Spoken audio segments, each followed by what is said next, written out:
আপনাদের ভালোবাসায় আসলাম এক অসহায় মেয়ের কাছে, আমরা শুনবো তার জীবন কাহিনী। আসসালামু আলাইকুম। ওয়ালাইকুম আসসালাম। আসসালামু আলাইকুম। ওয়ালাইকুম আসসালাম। ছোট্ট আপু, কেমন আছো? আছি, আপনাদের দোয়ায় মোটামুটি ভালো। আপনারা কেমন আছেন? আল্লাহ তাআলা খুব ভালো আছে। যাই হোক, তোমার পরিচয়টা একটু বলবা, তোমার নামটা বলবা একটু। আমার নাম মোসাম্মদ বৃষ্টি খাতুন, বাড়ি টাঙ্গাইল বাবু। মা বাবা কেউ নাই। ও, মা বাবা কেউ নাই। তুমি মানুষ হয়েছে কার কাছে আরেকবার বলো তো? সৎ চাচা চাচির কাছে মানুষ হয়েছি। ও, চাচা চাচির কাছে তুমি মানুষ। হ্যাঁ, সৎ। ও আচ্ছা, যাই হোক, এখন তাদের বাড়িতে আছো নাকি? হ্যাঁ, তাদের বাড়িতে আছি। আচ্ছা, তুমি লাল টুকটুকে শাড়ি পরেছো, তার কারণটা কি একটু জানতে পারি? লাল টুকটুকে শাড়ি পরেছি ভাইয়া, দুঃখের একটা কথা। আমার আজকে দেখতে আসছিল, বিয়ে তুলে নিয়ে যাবে। আচ্ছা। কষ্ট করে আমার চাচা ধার দূর করে টাকা ম্যানেজ করে বিয়ের আয়োজন করছে। খানা খাওয়ার পরে তারা আবদার করছে একটা বাইক। তোমার চাচার তো সেই সামর্থ্য নাই। আমার চাচা কান্নাকাটি করতেছে। এখন মনে করেন যে তাদের একটাই কথা, বাইক দিলে বিয়ে করবে, না দিলে করবে না। তোমাদের তো ভাই সেই সামর্থ্য নাই। সেজন্য শাড়িটা পরছিলাম খুব না হাসি খুশি নিয়ে, তো পূরণ হইলো না। অনেক কষ্টে আছি, তারা চলে গেছে, আমি বিয়েটা ভেঙে গেছে ওই বাইকের জন্য। ভাইকের জন্য বিয়েটা ভেঙে গেছে, তার খাওয়া খাদ্য করে একটা বাইক আবদার করছিল, দাবি করছিল। ওই সামর্থ্য তো তোমার চাচার নেই নাকি? না, চাচা নেই। তো যাই হোক, মূল কথায় আসি, যেহেতু তোমার বিয়ে ভেঙে গেছে, এখন তোমার পরিকল্পনা কি? এখন কোনো জব টপ করবে, চাকরি করবে, নাকি আবার আমাদের ক্যামেরার সামনে আসছো বিয়ে শাদীর?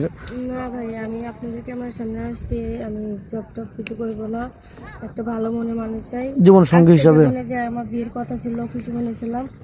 তো আমি এমন একটা ঘর সংসার করতে চাই, ভালো একটা মনের মানুষ, মাথার উপর ছায়ার দরকার। আমি বিয়ের সাথে বসবো, তার জন্য আপনি ক্যামেরার সামনে নিয়ে আসছি। আচ্ছা, এই ভিডিও দেশ পোস্ট থেকে দেখছে, পাবলিক হচ্ছে, তোমাকে কিভাবে পাবেন? তোমার ফোন নাম্বারটা দিয়ে দাও। আমার কোনো ফোন নাই। যে পরনের শাড়িটা দেখতেছেন, এটা বিয়ের উপলক্ষে কিনে দেওয়া হয়েছিল।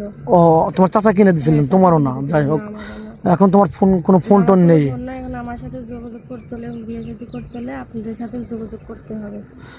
মেয়েটার কোনো ফোন নেই, আদৌ ফোন কিনে নেই। চাচার কাছে মানুষ, ইতিম মেয়ে, তার আজকে বিয়ের কথা ছিল, বিয়েটা হয় নাই।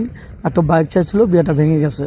তো যাই হোক, আমাদের নাম্বার দেওয়া থাকবে, মানে ইউটিউব চ্যানেল কর্তৃপক্ষের নাম্বার দেওয়া থাকবে। কেউ ভিডিও কল দেবেন না, ভিডিও কল দিলে ব্লক করতে বাধ্য হব। তো যাই হোক, নেক্সটে আসি। এই ভিডিও দেখে যদি কোনো প্রবাসী ভাই তোমাকে বিয়ে করতে চান, সে একটা বিয়ে করেছিল, তার ওয়াইফ চলে গেছে বা মারা গেছে, বা দুটো বিয়ে করেছিল, অ্যাক্সিডেন্ট হয়েছিল, যাই হোক, ওরকম ম্যান হলে কি তুমি বিয়ে বসবে? হ্যাঁ, ওরকম হলেও চলবে, বয়স বেশি হলেও চলবে, সমস্যা নাই। শুধু আমি একটা ভালো মনে মানুষ চাই। কারণ তাকে যেন সারাজন ভালোবাসা দিতে পারি, সে আমার দিতে পারে। আর তার ঘরে যাবো লাল শাড়ি পরে, আসবো সাদা শাড়ি পরে বেরিয়ে হবে। সত্যি বলছো তো? হ্যাঁ, সত্যি বলতেছি। তুমি তো মুসলমান। আমি মুসলমানের বাচ্চা, সত্যি বলতেছি। আচ্ছা, নামাজ কালাম তো পড়া হয়? হ্যাঁ, ইনশাল্লাহ নামাজ পড়ি, কোরআন শরীফ পড়ি, আপনাদের দোয়ায়। আচ্ছা, কোনো প্রবাসী ভাই যদি আপনাকে বিয়ে করে বাড়িতে রেখে যান, আপনি পরকীয়ায় লিপ্ত হবেন না তো? না না, কখনো লিপ্ত হবো না, কারণ সে তো স্বামী, বিশ্বাস করে রেখে যাবো। যাই হোক, ভিডিওটা লং করতে চাচ্ছি না। 2-4-5 মিনিটের মধ্যে কারোর জীবন গল্প শেষ করা যায় না। সবাই ভালো থাকবেন, সুস্থ থাকবেন, এই কামনা করি। আল্লাহ হাফেজ।